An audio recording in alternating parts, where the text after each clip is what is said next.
ಇತ್ತೀಚೆಗೆ ಸೇಡಂ ತಾಲೂಕಿನ ಹುಡಾಬಿ ಮತ್ತು ಮೊಳಕೆರೆ ಗ್ರಾಮದಲ್ಲಿ ಅಲ್ಟ್ರಾಟೆಕ್ ಸಿಮೆಂಟ್ ಕಂಪನಿಯಿಂದ ಬಂದ ಕಲುಷಿತ ನೀರು ಸೇವಿಸಿ 200ಕ್ಕೂ ಹೆಚ್ಚು ಜನ ಅಸ್ವಸ್ಥರಾಗಿದ್ದು, ಬಾಲಕಿ ಮಮತಾ ತಳವಾರ್ ಮೃತಪಟ್ಟಿದ್ದಾಳೆ. ಅವಳಿಗೆ ಸರ್ಕಾರವಾಗಲಿ ಮತ್ತು ಸಿಮೆಂಟ್ ಕಂಪನಿಯಾಗಲಿ ನ್ಯಾಯ ಒದಗಿಸಿಲ್ಲವೆಂದು ಜನತಾ ಪರಿವಾರ ಸಂಘಟನೆಯ ಶೇರಲ್ಲಿ ಆರೋಪಿಸಿದರು.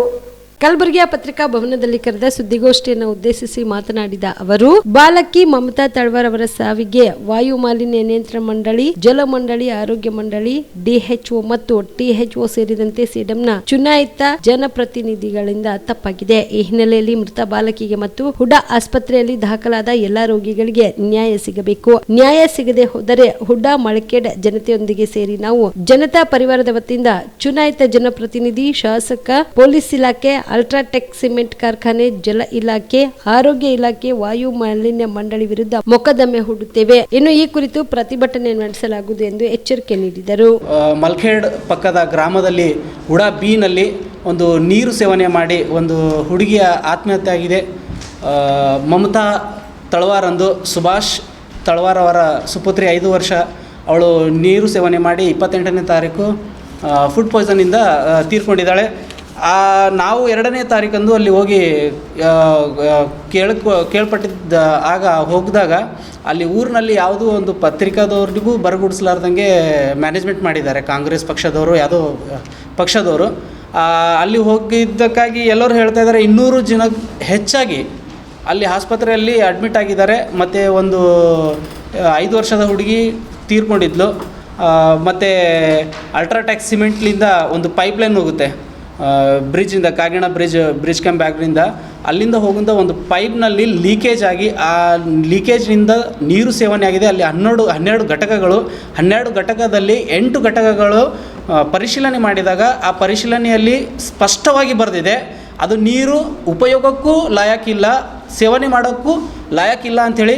ಅಲ್ಲಿ ಇರುವಂಥ ಪ್ರಶಾಸನ ಮತ್ತು ಆಡಳಿತ ಮತ್ತು ಪರಿಸರ ಮಾಲಿನ್ಯದವರು ಮತ್ತು ನೀರು ಸರಬರಾಜು ಮಾಡುವಂಥ ಎಲ್ಲ ಒಂದು ಇವರಿಗೆ ನಾವು ಇವತ್ತಿನ ಮಾಧ್ಯಮದ ನಿಮ್ಮ ಮುಖಾಂತರ ನಾವು ಅವರಿಗೆ ಎಚ್ಚರ ನೀಡುತ್ತೇವೆ. ಮತ್ತು ಮಮತಾ ಸುಭಾಷ್ ತಳವಾರ್ ಅವರಿಗೆ ನ್ಯಾಯ ಒದಗಿಸಿಕೊಡಬೇಕು. ಮತ್ತು ಇದಕ್ಕೆ ಸಂಬಂಧಪಟ್ಟ ಅಧಿಕಾರಿಗಳ ಮೇಲೆ ಸ್ಟ್ರಿಕ್ಟಾಗಿ ಅವರ ಕಾನೂನು ಕ್ರಮ ಏನಾಗುತ್ತೆ ಆ ಕ್ರಮಗಳು ಜರುಗಬೇಕಂಥೇಳಿ ನಾವು ನಿಮ್ಮ ಮುಖಾಂತರ ಪತ್ರಿಕಾ ಭವನ ಮುಖಾಂತರ ನಾವು ಸರ್ಕಾರಕ್ಕೆ ಮತ್ತು ಸ್ಟೇಟ್ ಗೌರ್ಮೆಂಟ್ಗೂ ನಾವು ನಿಮ್ಮ ಮುಖಾಂತರ ಕೇಳ್ಪಡುತ್ತೇವೆ. ಇಲ್ಲಿ 200ಕ್ಕೂ ಹೆಚ್ಚು ಜನ ಅಲ್ಟ್ರಾಟೆಕ್ ಸಿಮೆಂಟ್ನಿಂದ ನೀರು ಮತ್ತು ವಾಯು ಮಾಲಿನ್ಯದಿಂದ ಇನ್ನಾದರೂ ಊರಲ್ಲಿ ಅದೇ ಥರ ನಡೀತಾ ಇದೆ. ವ್ಯವಸ್ಥೆ ಇಲ್ಲ. ಮಲ್ಖೇಡಲ್ಲಿ ಆರೋಗ್ಯ ಇಲಾಖೆಯಲ್ಲೂ ವ್ಯವಸ್ಥೆ ಇಲ್ಲದ ಕಾರಣಕ್ಕಾಗಿ ಸೇಡಂ ಕೊಯ್ತಾ ಇದ್ದಾರೆ. ಸೇಡಂನಲ್ಲೂ ಅಲ್ಲಿನೂ ವ್ಯವಸ್ಥೆ ಅಚ್ಚುಕಟ್ಟಾಗಿ ಇರೋದ ಕಾರಣ ಮತ್ತೆ ಗುಲ್ಬರ್ಗಕ್ಕೆ ಬಂದು ಗುಲ್ಬರ್ಗದಲ್ಲಿ ಜೇಮ್ಸ್ ಹಾಸ್ಪಿಟ್ಲಲ್ಲಿ ಸೇರ್ಪಡೆ ಆಗಿದ್ದಾರೆ. ಅಲ್ಲೂ ಸ್ವಲ್ಪ ಗುಣಮುಖರಾಗಿದ್ದಾರೆ. 2ನೇ ತಾರೀಕು ಹೋಗಿದ್ದಕ್ಕಾಗಿ ಅವಾಗ ಹೋಗಿದ್ದಾಗ 1ನೇ ತಾರೀಕು ಶರಣ್ ಪ್ರಕಾಶ್ ಪಾಟೀಲ್ ಸರ್ ಅವರು ಬಂದು 50,000 ರೂಪಾಯಿ ಆ ಹುಡುಗಿಗೆ ಒಂದು ಕಾಣಿಕೆ ರೂಪದಲ್ಲಿ ಕೊಡ್ತಾರೆ. ಆ ಒಂದು 50,000 ಕಾಮರೆಡ್ಡಿ ಆರ್ಥೋ ಮತ್ತು ಟ್ರಾಮಾ ಕೇರ್ ಆಸ್ಪತ್ರೆ ಕಲಬುರಗಿ.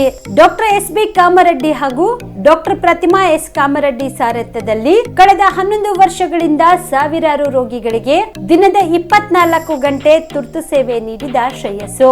ಆರ್ಥೋ ಚಿಕಿತ್ಸೆಗೆ ನುರಿತ ವೈದ್ಯರ ತಂಡ, neuro surgery, joint replacement surgery, interventional pain clinic, plastic surgery, facial maxillo surgery, ದಿನದ 24 ಗಂಟೆ ಲ್ಯಾಬ್ ಸೌಲಭ್ಯ, ದಿನದ 24 ಗಂಟೆ ಮೆಡಿಕಲ್ ಸೌಲಭ್ಯ, ಡಿಜಿಟಲ್ ಎಕ್ಸ್ರೇ, ದಿನದ 24 ಗಂಟೆ ಬ್ಲಡ್ ಬ್ಯಾಂಕ್ ಸರ್ವಿಸ್, ದಿನದ 24 ಗಂಟೆ ಆಂಬ್ಯುಲೆನ್ಸ್ ಸೌಲಭ್ಯ.